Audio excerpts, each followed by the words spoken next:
grande plano de amor de Deus para com a humanidade sempre passa pela família. Quando Deus criou o homem, logo disse: não é bom que o homem esteja só, façamos uma companheira. E da costela de Adão, Deus criou Eva, criou do lado de Adão. Criou Eva e apresentou a Adão, que disse: eis a carne da minha carne, eis o osso dos meus ossos. E Deus os uniu, os abençoou e disse-lhes: crescei e sede fecundos. Foi o primeiro matrimônio e a primeira família. Porém, da história da humanidade, depois do pecado de orgulho e desobediência, a família foi perdendo aquele sentido original que Deus tinha colocado. E a coisa foi caindo numa decadência muito grande, a ponto de vir o adultério, virem os pecados contra a natureza, virem muitas vezes a idolatria, o homossexualismo, como atos de pecado, e sodomia, e tantos outros, prostituição, muitas vezes até querendo colocar como algo sagrado, chegando ao ponto de os pais muitas vezes oferecerem os próprios filhos aos demônios. A decadência da vida familiar e tantos problemas, a ponto de a família perder todo aquele sentido que Deus tinha colocado no início. E Deus, para quem veio restaurar todas as coisas, Ele começa restaurando a família e quer nascer de uma família. Passa 30 anos dentro de casa, em oração, em união com seus pais, cumprindo a vontade do Pai e, sobretudo, em obediência. E aí Jesus quer nos mostrar que a santificação, ela passa pela vida de família. É no silêncio, nas virtudes praticadas no dia a dia dentro de casa, na obediência, na caridade mútua, na paciência, na abnegação, é que as pessoas vão se santificando nesta vida de casa, a vida familiar, que é quando em geral se cumpre esta vocação à santidade que Deus dá a cada um de nós. Cristo nosso Senhor vem restaurar a humanidade e começa essa restauração dentro de uma casa, dentro da família. Daí a importância que tem a família no plano de Deus. Daí a importância que tem a nossa família no plano de Deus. E se é tão importante a família, é preciso que nós, nesse dia, não só rezemos pelas nossas famílias, mas meditemos um pouco a respeito deste tema, sobretudo como é que Deus quer que a nossa família se forme, como é que Deus quer que a nossa família viva, e como é que Deus quer que nós formemos no dia a dia, dentro de casa, esta vida familiar. E sobre esses 3 temas, gostaria de brevemente refletir com todos. Primeiro, a família, ela deve começar no sacramento do matrimônio. Esse é o plano de Deus. Quando Deus cria Adão e Eva, Deus abençoa e santifica. Embora o matrimônio seja uma instituição natural, para nós cristãos, o matrimônio é mais do que uma instituição natural, é um sacramento, ou seja, é um sinal sensível e eficaz da graça de Deus. É um canal de graças em que nosso Senhor derrama seus méritos adquiridos na cruz para santificar homem e mulher e filhos. Matrimônio é meio de santificação, por isso é um sacramento, sinal sensível e eficaz da graça de Deus para a santificação do casal e para a santificação dos filhos. Por isso, A vida familiar, ela deve ser iniciada com este sacramento, que não é apenas um sacramento daquele momento em que o casal troca o consentimento lá diante do altar, mas é um sacramento que continua no dia a dia até o fim da vida. Portanto, o sacramento do matrimônio, ele é um sacramento que se realiza naquele momento, vem a graça, mas ele vai dando continuidade, é um sacramento contínuo. Todas as ações da família são ações inerentes a esse sacramento, santificadas por esse sacramento que o casal recebeu no dia a dia. Mesmo as dificuldades, mesmo os sofrimentos, mesmo os problemas, tudo é santificado pelo sacramento que o casal recebeu. É preciso, quando se entra no matrimônio, deve-se entrar como se entra em um campo sagrado. Então todas as realidades familiares já são inerentes e santificadas pela graça que o casal recebeu e que continua recebendo durante toda a sua vida própria do sacramento. Existe essa continuidade sacramental. Para isso, antes do casamento ou do matrimônio, melhor dizendo, o casal deve se preparar. Não deve se casar de modo assim abrupto. Conheci uma pessoa e daí a um mês já estou lá procurando o padre porque encontrei um amor à primeira vista, é a pessoa da minha vida. A primeira coisa necessária é ter um tempo de namoro. Não vai se namorar assim sem o cuidado necessário para que esse namoro seja um namoro de acordo com o plano de Deus. E para buscar um namoro, a primeira coisa é saber escolher a pessoa. Não vai escolher a pessoa porque acha bonita, porque parece muito bem. Quando você vai escolher alguma coisa para você comprar, por exemplo, vai escolher um sapato, um vestido, as meninas sabem bem disso, né? Levam um monte lá para o provador e depois termina não escolhendo nenhum, né? Porque não gostei disso, eu não gostei daquilo, com tanta exigência, né? Tudo bem, ótimo, muito bem, mas para escolher um namorado, para escolher a namorada, né? Não tem critério, né? Porque é mais bonito, porque fala bem, porque gostei. Agora tem essa história, veio uma química e é esse. Calma. Então é preciso saber escolher, né? Olhar a pessoa bem, saber se a pessoa, o que é que a pessoa pensa da vida, quais são os valores que aquela pessoa assume no dia a dia, qual é o temperamento daquela pessoa, quais são as reações que aquela pessoa tem diante dos problemas, quais são os projetos de vida daquela pessoa, porque você vai ter que juntar os seus com os projetos e com a vida dessa pessoa. Vai ser essa pessoa que, se for realmente se casar, vai acompanhar você durante toda a vida. Vai ser com essa pessoa que você vai ter os filhos, que vai educar os seus filhos, que vai dividir tudo e que vai somar tudo na sua vida. Então não se pode ir ao casamento, ao matrimônio, sem antes esse período de namoro. Mas é preciso que tenha um namoro correto e que se saiba namorar. Hoje vivemos uma geração, que a geração é muito líquida, né?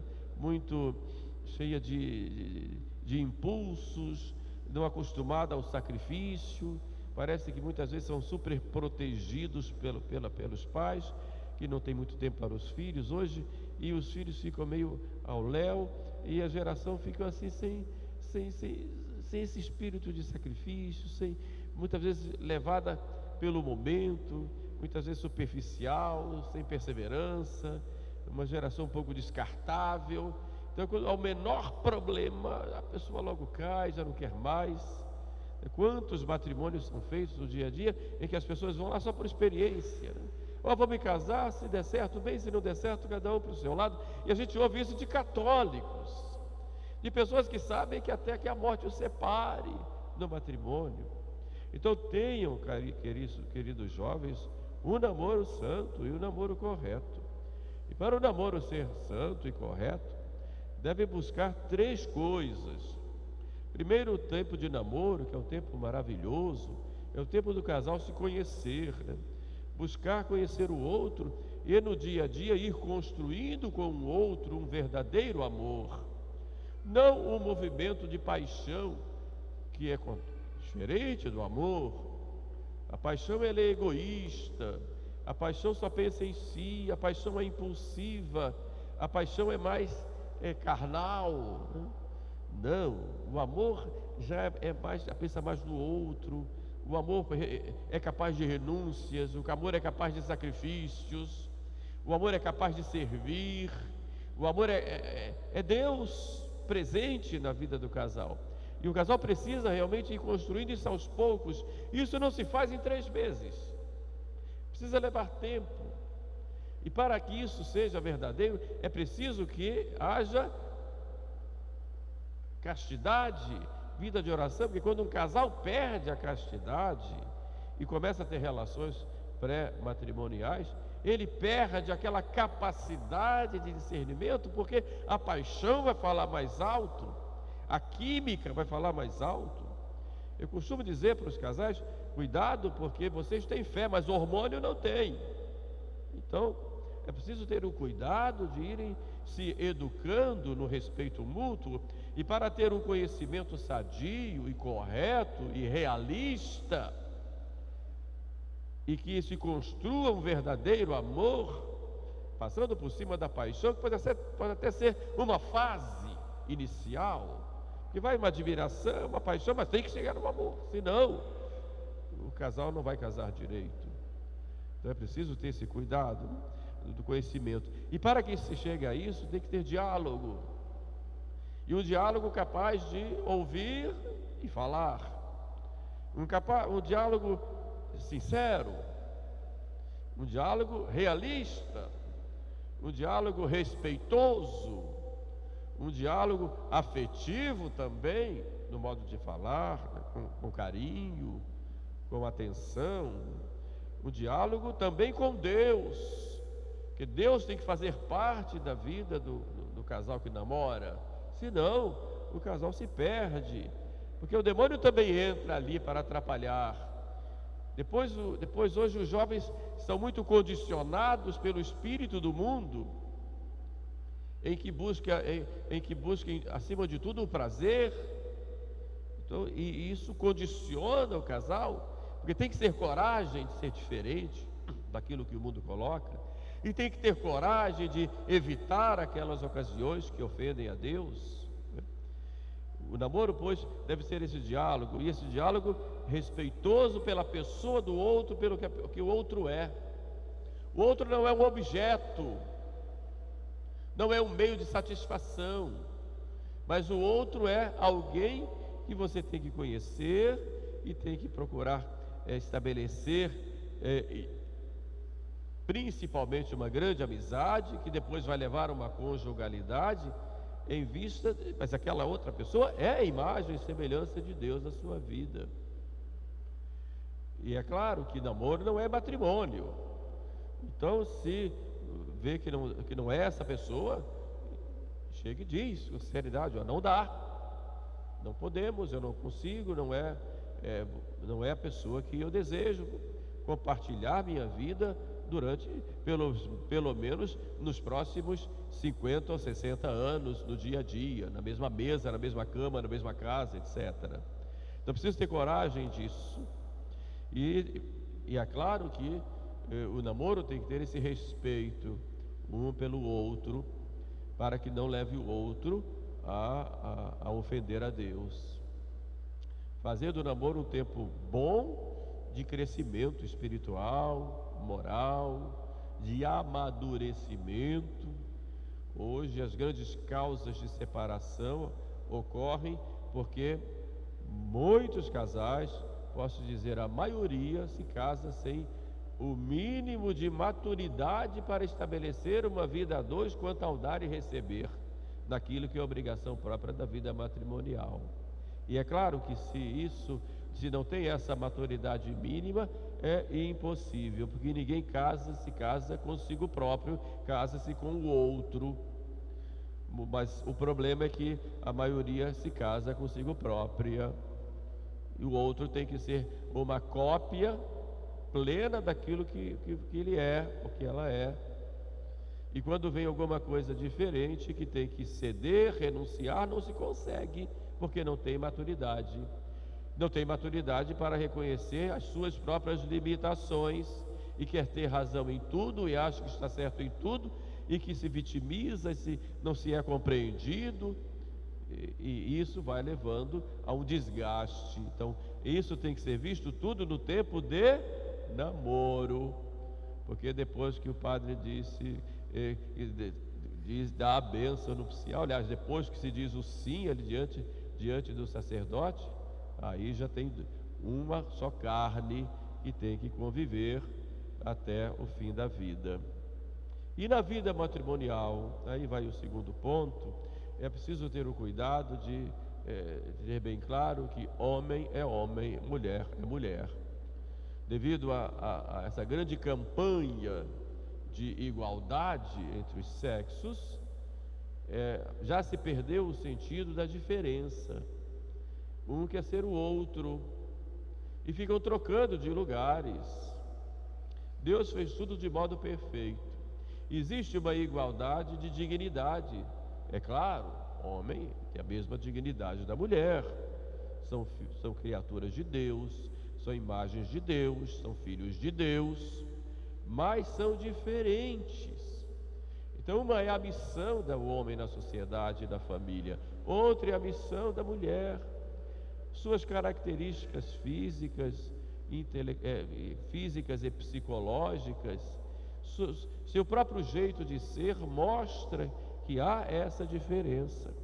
E essa diferença, contrário àquilo que apregou os ideologistas de gênero, não foi construída pela cultura, é inerente à própria pessoa, está ali. Homem é homem e tem que agir como homem. E quando se fala agir como homem, não significa, como muitos acham, ser bruto, maltratar, pisar, não é nesse sentido.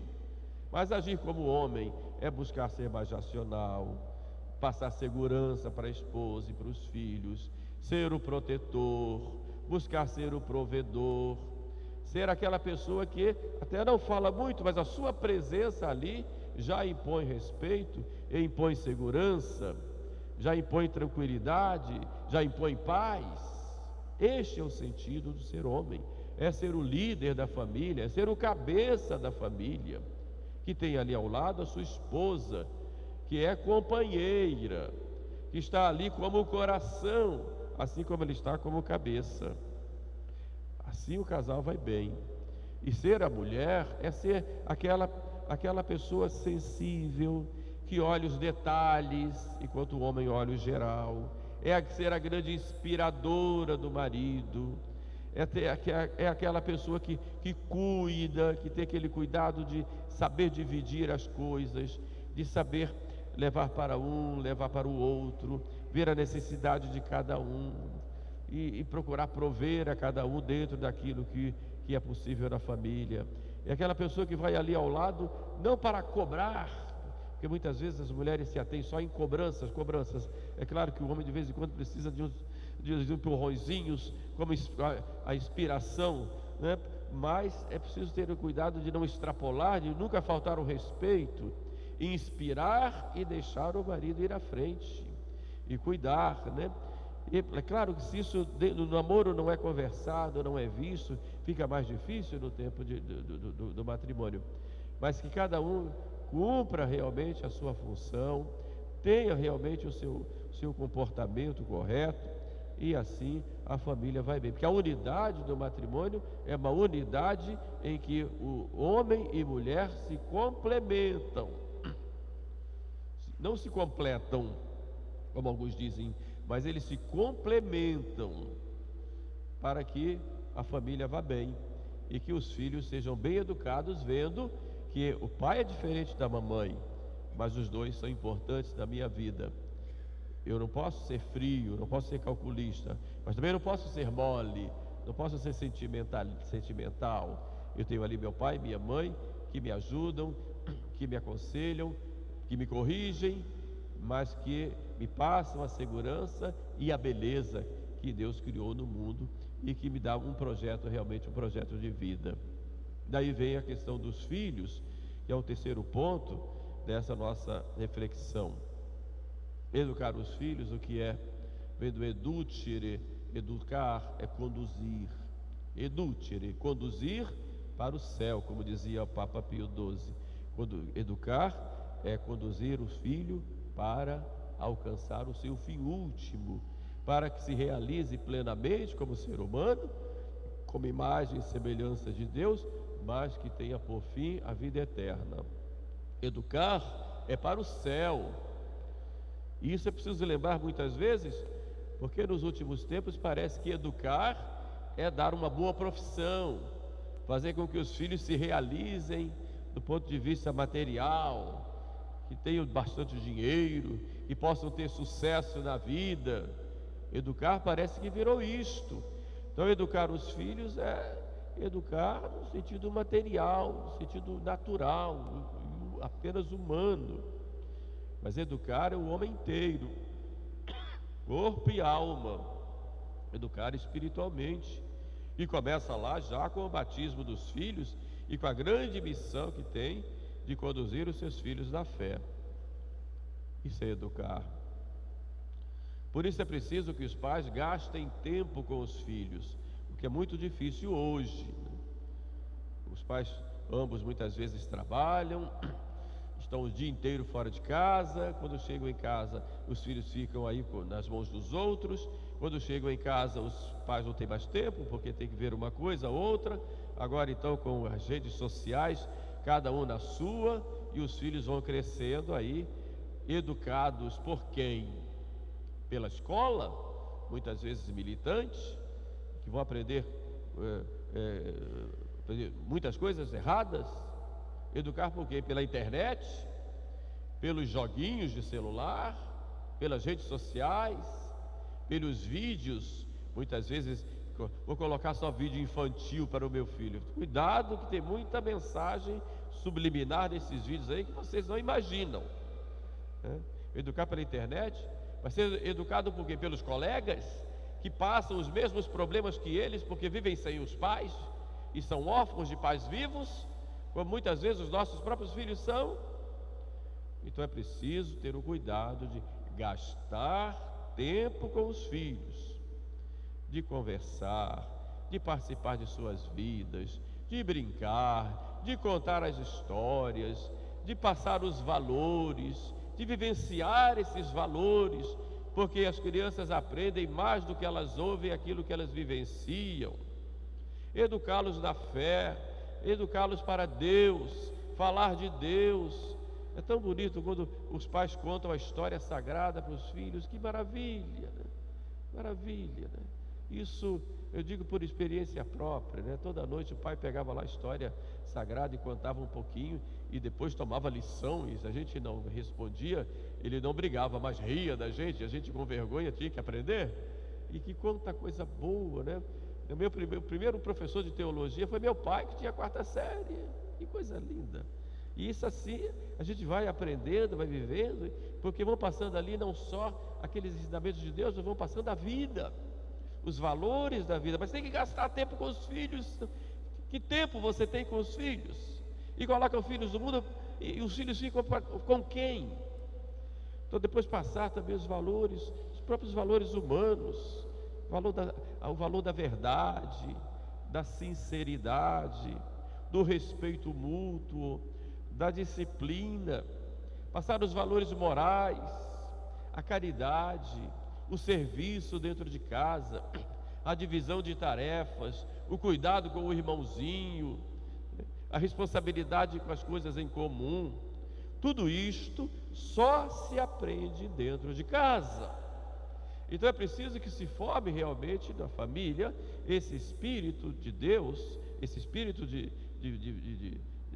uma verdadeira família cristã, e que isso vá no dia a dia se realizando. É claro que tem sofrimentos, dificuldades, criança que passa mal, tem que sair correndo, criança com febre, problemas de garganta e dificuldades. Um dia a pessoa está mais nervosa, está mais tensa, e isso tudo ocorre, é claro. Mas acima de tudo isso, deve ter a caridade. caridade de um para com o outro e a caridade entre si. Assim o casal vence as dificuldades. E passar por cima de si próprio, senão é impossível. Eu não sou capaz de um sofrimento qualquer, já reclamo e ponho culpa no outro. E o outro é que se vire para os meus problemas. Então eu estou aqui, eu não consigo suportar essa dificuldade e eu vou batendo em todo mundo. E quem vai apanhar primeiro é minha mulher, é meu marido. E não pode ser assim. Então eu preciso ter mais esse espírito de penitência, de sacrifício, de paciência. Me lembro que uma vez um casal chegou para o padre antes do casamento, e um padre idoso, e disse: padre, o que a gente precisa levar para o enxoval? O padre disse: leva uma caixa de paciência. Aí o casal estava na porta da secretaria, e o padre gritou: não, leve um caminhão de paciência, porque uma caixa é pouco. Porque se não tem esse espírito de sacrifício, não consegue. Então hoje vamos pedir à Sagrada Família que olhe por tantas famílias lindas que nós temos aqui, tantos casais, tantos jovens se preparando para o matrimônio, que realmente vivencie já cada um a sua fase, né? Seja namoro, seja noivado, seja um matrimônio recente, seja um matrimônio mais maduro, seja um matrimônio com os filhos, que vivencie com alegria, com muita confiança em Deus, sabendo que a graça nunca vai faltar para aquele que realmente pede, e Deus Nosso Senhor vai dar. Então que a família sagrada cuide de nós, nos proteja e sempre nos encaminhe para o caminho do céu. Louvado seja nosso Senhor Jesus Cristo.